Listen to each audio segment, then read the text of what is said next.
On today's episode of the Cryptoverse, let's try another experimental show format where I do a comments edition of the Cryptoverse.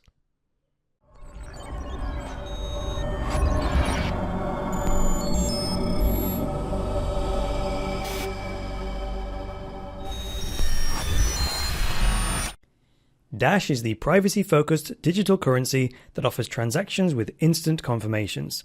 Its unique, decentralized decision-making and self-funding system make it an ideal choice as a stable and secure digital cash.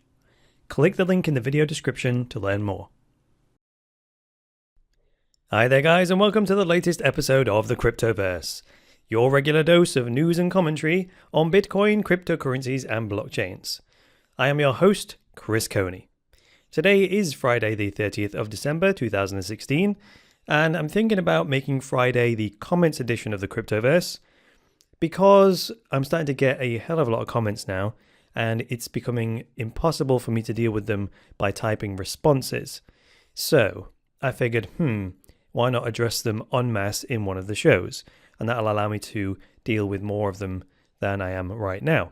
So let's see how we go. Let me know if you like this show format, and then I'll decide whether to continue it or not. But before we get into it, we're going to turn to coinmarketcap.com to look at the cryptocurrency prices and the biggest winner and the biggest loser of the day. So the biggest loser of the day is right down in 20th position. It's the e-dinar coin. It has lost 4.2% of its value in the last 24 hours, and it puts an e-dinar coin at about 85 cents. The e-dinar coin has crept into the top 20 in terms of most market cap recently, and I think it was the biggest winner the other day that pushed it into the top 20 in the first place. And looking at the 7-day chart on CoinMarketCap, it's, well, in the last three days, it's been uptrending, but overall it's kind of all over the place. Across the board, there's a lot of green, so most coins are up today in the top 20, and there's relatively few that are down, and if they are down, they're only down 2 or 3% each. That's in contrast to the biggest winner of the day, which is Ethereum Classic, which also yesterday it was up quite significantly. Today it's up another 23.4%, putting an Ethereum Classic token at $1.59. Now there's some speculation on Reddit about the Ethereum Classic community kind of using propaganda, shall we call it, to cause the Ethereum Classic price to go up and close the gap with Ethereum Core. In any case, Ethereum Core is still up 1.6% today, so I don't think that's anything to worry about. It's also nice to see our sponsors Dash in 7th position, up 10% today, and one of my personal favorites, Steem in 9th position, up 9.75%. A Dash is now worth $11.17, and a Steem token is worth 17 cents. Let's take a quick look at the Bitcoin price chart. Okay, so now we've had that significant move up to $980.74, which was the most recent high. It was actually from yesterday. Despite yesterday being an overall down day, we ended the day down overall, but with a high of $980.74. Now today so far, we've got an almighty red candle. So this is a few episodes ago. If you've been watching my market roundup segments, a couple of times recently, I don't want to sound like a broken record, but I'm pretty sure not everybody watches every single episode, which is why I kind of consciously repeat myself sometimes, just to make sure that everyone has heard the point. If I only make it once in one episode, then there's a high probability that, the vast majority of subscribers will miss it, because not everyone watches every episode. So I talk about price cyclicity and overextension. I talked about that recently. So a price generally will not go very far away from its trend lines before it pulls back and touches them before moving up again. Because we're dealing with human psychology here, it's not exactly a precise science. The cycles aren't very clean, but they are there. So most recently, we see all of these green candles, these massive green candles that push the price up, and then perhaps these two red candles that were on the 25th and the 24th, that may just be the retracement. And again, the 3 days following that, up until the 28th, another 3 big up days, and then yesterday and today are down days. Maybe that is just a taking a breather for 2 days. One other thing I will say here that to me seems odd, it seems kind of back to front, based on my trading experience anyway. If we go right back here to a date in 2016, which is actually the August, I think it was, August the 2nd, there's this great big red candle that came after a couple of other red candles. If you look at the volume when the price fell was enormous. There was like 22,000 Bitcoins traded on that day that caused the price to fall so hard. And then the following 2 days when it started to go up again, the volume decreased. So on green days, when the price goes up, back here in 2016 in August, the up days were on lower volume than the down days, right? And I would generally think that would be the pattern. When the price is falling, it falls quite hard and there's a lot of volume because people panic. And fear is a more powerful emotion generally than desire for gain or greed. However, if we look over the last 10 days, that pattern is reversed. So when the price was skyrocketing, the green days are actually much higher volume than the down days. And then again, in the last 3 days and then the following 2 days, 3 green days that have greater volume than the down days. Now, the fact that seems counterintuitive is also insightful. It must mean that the appetite for buying Bitcoin is significant, which is positive for the price. So on to the comments section then. What I'm going to do with this section is I'm going to go back over the previous week. So given it is a Friday, if I continue to do this, the Friday will look back over the previous 4 episodes from Monday to Thursday and then deal with some of the comments from that week. And I'll do this in terms of oldest episode first, and then I'll go along to the more recent ones. So the first episode I want to look at here was the one about AdsCoin, when I went off on a bit of an emotional rant about me as a publisher, making people aware of the consequences of using an ad blocker. Now this generated quite a bit of controversy, which surprised me. I was just speaking my mind basically, but a lot of people kind of ruffled their feathers quite a bit, and it generated a lot of comments. And the comments come from lots of different people. Some people were triggered because they're just freeloaders and they don't like me holding up any kind of accountability, but other people did have some good points and recommend that I look into AdsCoin more, which of course I will do. It's just that my episode about AdBuzz was my initial thoughts, right? There's this one comment here from Mark Thompson, who's obviously in support of AdBuzz and ad blockers. And actually says in his comment, the person who made this video needs to dig a little deeper on Google to find out that people won't sit and watch a 35-second ad to consume content. Well, the first thing I'll say about that is the way that he's addressed that. The person who made this video, so he's not talking to me, he's kind of trying to get the other commenters to get on his side and referring to me as a third party, rather than saying, Chris, I suggest that you do a little bit more research into it. So he's not addressing me directly. I'm not quite sure why that is. And also when you say something like the person who made this video, well, I tell you my name in every single episode, which makes me think that you probably didn't even watch the whole thing. My other point here is that he says do a little bit deeper digging on Google to find out that people won't really sit and watch a 35-second ad. Well, if you watch my interview with Jeremy Kaufman from the Library Project, he quotes research which is that people would rather watch a 30-second ad than pay for it. So if this guy Mark is in possession of some more research that says people will not watch the ad, and Jeremy's research that says people will not pay, then we're in a situation where, well, how are content creators going to sustain themselves then? This is the thing. All that I've had in these comments so far are rebuttals to what I said rather than genuine counter-arguments. So then this Mark goes on to say, to the normal user, it doesn't matter if the video creator gets paid or not. They just want to consume the content ad-free. Well, it doesn't matter if the content creator gets paid. That's according to the normal user. Well, in the moment, no. The normal user doesn't really care how the content creator gets paid in the short term, but in the long term, when that content creator goes away, you bet your boots they'll care. And at that point, they'll probably kick up a stink and go into their entitlement mode, saying, oh, where's that content creator gone? Now I like that content. But that's just indicative of a wider attitude that people don't think of the consequences of their actions in the long term. They're just thinking about what they can get in the moment. And if their favorite content creator goes away, it's fine. Another mug will be willing to start up another YouTube channel and then work for free until they get tired and quit as well. But that's the disposable nature of our society, I guess. And then someone actually replies to that and says they agree with that sentiment, and they again say, the person who made this video, weird, has lost a little bit of touch with the state of things. Well, I'm glad that they think I have a handle on things. But he says, I've lost a little bit of touch with the current state of things if I think people actually care about ads and publishers getting paid. Well, I'll tell you where I got that idea from. The comments in my own YouTube videos.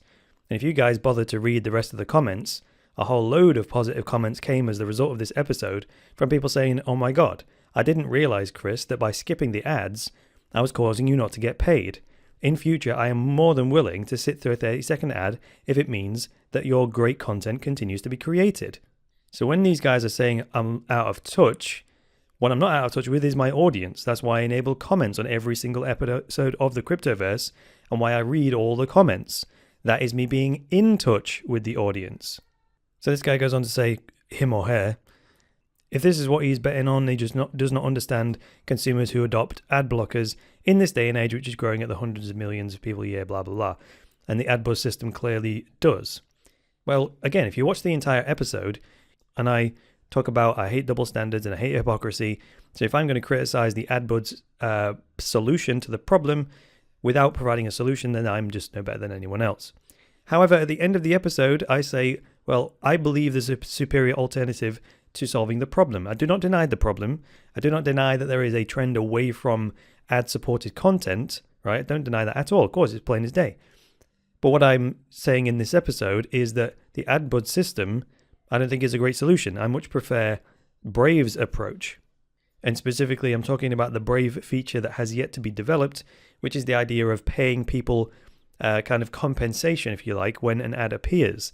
So the viewer of the ad gets a piece of the advertising revenue. To me, that's a much better model for the reasons I lay out in the episode, because it's genuinely innovative. But setting up a sponsored search engine for products, I just don't think is innovative enough to solve the problem, which is exactly what this ad buzz system is trying to do. And speaking of Brave, let's move on to the next episode, the next most recent one. This is the episode where I talked about CoinDesk and Brave partnering up. So CoinDesk have decided they would like to do away with ads, and they've put a Bitcoin address on their webpage and then given you a link to download the Brave browser so that the built-in Brave Bitcoin wallet can start tipping content creators on your behalf. All you have to do is fund the Brave wallet and away it goes. So here's a comment from this guy, Richard Fletcher. He says, so what are the advantages to the general public that don't earn any revenue? Well, the answer to that, Richard, is that the content that they like to consume continues to be created, right? And I can tell you how I know that people like the content is that they are actually consuming it. If you go into your local supermarket and start buying a particular brand of soft drink, and then one day they discontinue it, well, you'd be annoyed, wouldn't you? You'd be like, well, I was consuming that. Obviously, I was consuming it because I liked it.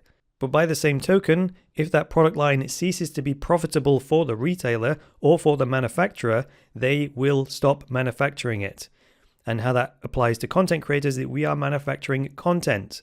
And if it ceases to be profitable, guess what? We will cease to do it. So then this guy, Andrew Ballantyne, says, so what happened to being paid to view the ads that you mentioned in the first Brave video? Andrew, that's his great question. That is actually the revolutionary feature of Brave that actually got my attention in the first place. This whole Bitcoin tipping thing is a feature they've added later. And actually, they've developed that before the release of their, I'd call it their advertising agency, where they replace ads and then pay the users for the inconvenience. According to Brave's website, that is still in development, but that to me is really the number one priority to get that out there. I also believe that if Brave is going to succeed, that absolutely has to be a feature. I don't think they can survive just by having this funky Bitcoin wallet that tips people, because then it's no better than any other, Google Chrome plugin or whatever, right? And like this guy here, Spiritus, says, I think this works in much the same way as ProTip, Bitcoin plugin for Google Chrome. Exactly. Yeah, so that feature in Brave is no better than any tipping plugin, I guess. And then this final comment from this guy or girl, Busy Mountain, says, what's the advantage of Brave? I'm not familiar with it. Well, the advantage is twofold. One, it makes the process of tipping content creators absolutely effortless. You just fund the built-in Brave Bitcoin wallet and it starts tipping people. And secondly, eventually when they do launch this feature, you'll get paid every time an ad appears on a web page that uses the Brave ad system. Next, we move on to this episode about Google searches being up over 400% in Venezuela. And this was from Wednesday. So this guy, Scooby-Doo, or girl, I assume it's a guy because Scooby-Doo's a dude. It says, Chris, I like your channel. I'm just wondering if Bitcoin was too unstable to suit both consumers and merchants. When or if will it be stable enough for it to be a currency for an entire country? And my answer to that was, well, if you compare the volatility of Bitcoin to the volatility of Venezuela's national currency, which is hyperinflating, then Bitcoin is a much better alternative. It's stable by comparison. So stability is a relative term. It's stable as compared to what, right? You could say the UK economy with $2.64 trillion of GDP, or even the foreign exchange markets that change $3 trillion worth of currency every day. You could say that's stable because of the volume, but even the pound after the Brexit vote moved significantly in a single day. So you would assume that the pound is stable, but that doesn't make it immune to big moves. What I'm getting at there is that any stability is only temporary anyway. It's just the degree of volatility. And if you want stability, you would go for the least volatile currency, or at least a currency that was less volatile than the one you're using. So in terms of Venezuela, a switch from the Bolivar to Bitcoin would be a significant step towards stability because Bitcoin is much more stable than the national currency. So, by that logic, Bitcoin is already stable enough to replace the Bolivar. There's another comment on that thread there from G. Willikers saying, speculation about future use cases causes price spikes, but when speculation turns to reality, the price will plateau. Trouble with that is that speculation will never end. So there we go. And then the final comment here comes from Robert. Robert's done some good comments on a lot of my videos. Very insightful guy. And he says here, something often missed regarding the potential of sovereign nations to grant full currency status of Bitcoin is actually realizing how many countries already accept multiple currencies within their own borders. This is exactly right. So in many countries that have corrupt currency systems or hyperinflation, they allow the transactions of goods and services to be done with, say, US dollars. So they'll just actually accept US dollar bills in the country, even though it's not a national currency, or they'll accept euros or gold or whatever, right? So the people have already sidestepped their already collapsed currency and start to use other forms of value that are more stable. And Robert says here, don't hold me to this, but a study he read says something like 87 countries have regularly used other forms of currency in their own country. So he says it would be relatively trivial for them to also use Bitcoin in addition to all these different foreign currencies that they're already using. And then the final episode I'm going to run through here is the one from yesterday, which was which one of these 5 hyperinflating economies will adopt Bitcoin in 2017. So the first group of comments comes from this guy, Eric Mason, and he says, can I please keep the daily chart readings in the episode? He's actually got 10 thumbs up on that one. And I said that I was already thinking about removing this from the episode because it was starting to get a bit long. But then other people have actually replied to him saying, yeah, I support that. Please keep the chart reading in the episode. So if you also would like me to keep that in the episode, please let me know in the comments for this episode, and then I'll take a view on it. So following on from that, this user, Logan's Run, says that is regarding which country will adopt Bitcoin in 2017 due to hyperinflation. They say a few issues here. 1, the block size is too small for any country to adopt. Transactions would back up, meaning like a backlog of transactions, right? And he says, as for Nigeria, wouldn't Bitcoin on their phones be in danger of hacks? Well, I'd say it's in no more danger than phones getting hacked in any other country because phone's a phone, right? It's not as if phones inside the country of Nigeria are somehow more vulnerable to attack because they're using the same phones as everyone else that are manufactured by Samsung and Apple and so forth. And with regards to, is the block size too small? Yeah, probably. And when we talk about block size, we don't actually mean that. We mean the processing capacity of the network itself. So can the network process enough transactions if a country were to adopt it entirely? Well, no. The Bitcoin network can only process 7 transactions a second at most. So if a whole country like Venezuela or any of the ones that were mentioned in this episode were to jump over to Bitcoin in their entirety, yes, there would be a significant backlog of transactions indeed. However, to my mind, what would happen in that circumstance is that if there was like a massive backlog and it actually caused the network to grind to a halt, well, that would suddenly create a massive incentive for people to solve the scaling problem quickly. It would force people to make a decision. Right now, we don't absolutely have to, if you know what I mean, because the network is working and we just have the odd spike and the odd traffic jam. Whereas if the country of Venezuela, all their transactions jumped onto the Bitcoin network and literally the network ground to a halt, well then the stakeholders in Bitcoin, like the miners, for example, and the full nodes, Coinbase, all these folks, if they fail to act at that point, then the Bitcoin network would collapse, Bitcoin would lose all of its value, and they are all out of business. So by necessity, the miners would have to, I guess, immediately switch to a scaling solution, whatever that would be, whether they just overnight or within a few days upgrade to segregated witness or start mining Bitcoin Unlimited or Bitcoin Classic or whatever. But the point being is that the fact the network ground to a halt entirely would threaten their very business, which would force them to make a decision on which scaling solution they wanted to support. And when the survival of your business is at stake, all of the preferences about, well, segregated witness or not, or this or that, kind of pales into insignificance. Because if the network didn't scale at that point, everyone's dead. There's another really useful comment actually further down here from, there we go, Stephen Ellis says, "A caution for anyone connected to the Bitcoin community in Venezuela. The government is looking for people that mine Bitcoin and arresting them. So mine and communicate about mining with caution."